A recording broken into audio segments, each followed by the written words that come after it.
নমস্কার বন্ধুরা, আজকে আমি চিকেনের একটা রেসিপি আপনাদেরকে দেখাবো, যেটা সম্পূর্ণ তেল ছাড়া। তার জন্য আমি চিকেন নিয়ে নিয়েছি আর টমেটো, পেঁয়াজ, রসুন আমি সেদ্ধ করতে বসিয়ে দেব। তারপর একটা মিক্সিং জার নিয়ে ওর মধ্যে খানিকটা পুদিনা পাতা, সামান্য একটু কাঁচা লঙ্কা, সামান্য একটু আদা দিয়ে একটা মিহি পেস্ট তৈরি করে নিচ্ছি। আর দেখুন, এইখানে টমেটো, পেঁয়াজ, রসুনটাও সেদ্ধ হয়ে গেছে। ওইটাকে আমি একটা মিক্সির জারে নিয়ে এটাকেও একটা পেস্ট বানিয়ে নিয়ে মাংসটাকে ম্যারিনেট করব। পেঁয়াজ, টমেটো, রসুনের পেস্ট, কাঁচা লঙ্কা, পুদিনা পাতা, আদার পেস্ট, সামান্য একটু হলুদ গুঁড়ো, ধনে গুঁড়ো, কাশ্মীর রেড চিলি পাউডার, গোটা গোলমরিচ আর গোটা এলাচ আর দারচিনি দিয়ে সুন্দর করে ম্যারিনেট করে রেখে দেবো।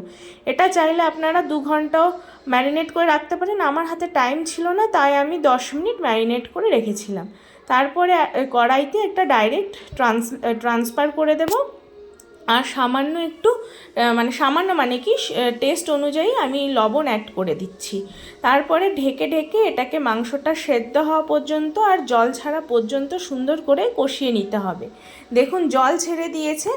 আর আমি এরকমই ঢেকে ঢেকে কষিয়ে নিয়েছি। আর এখানে দেখুন, এই তেলও ছেড়ে দিয়েছে কতটা।